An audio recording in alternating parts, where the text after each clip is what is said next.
Example 2 and 3, 7.1. Example 2 says for a play, X adult tickets are sold and Y children's tickets are sold. The total number of tickets was 256. Write an equation. Well, if there were X number of adult tickets and Y number of children tickets, those have to add up to 256. An adult ticket costs $5 and a children's tickets cost $2. What the total collected was $767. Write an equation. Well, if it's $5 for every adult ticket, which is represented by the value of X, then 5X would represent the money collected for an adult ticket. Similarly, if it's $2 for a children's ticket, then 2y would represent the money collected by selling children's tickets. This total sum is equal to is equal to $767.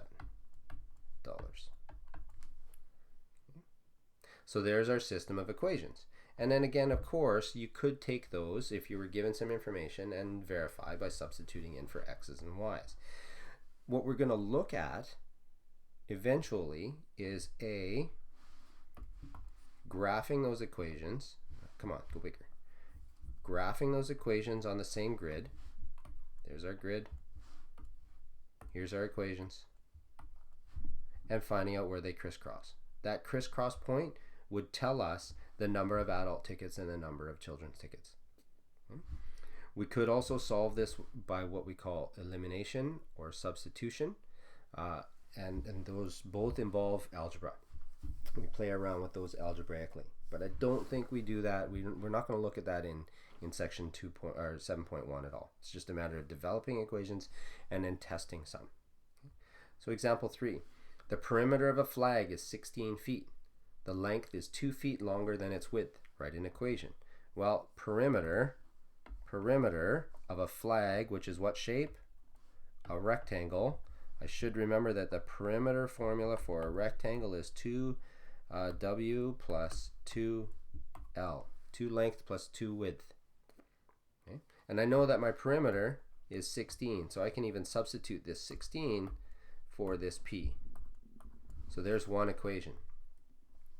The length is 2 feet longer than its width.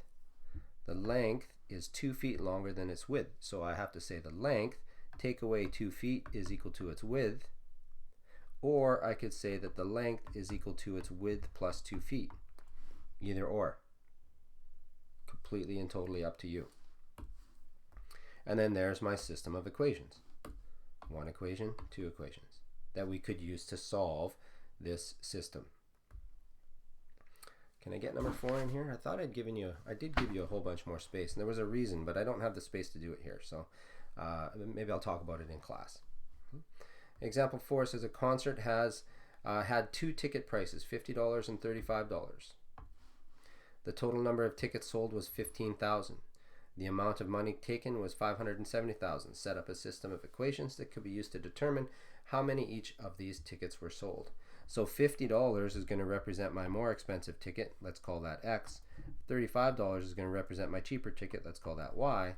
The total number of tickets was 15,000. So X plus Y is equal to 15,000. 15,000. The amount of money collected was 570,000. Well, if each X ticket represents $50 sale and each Y ticket represents $35 sale, when I add those two together, I should get my $570,000. Tight on the edge there, sorry. And there's our system of equations.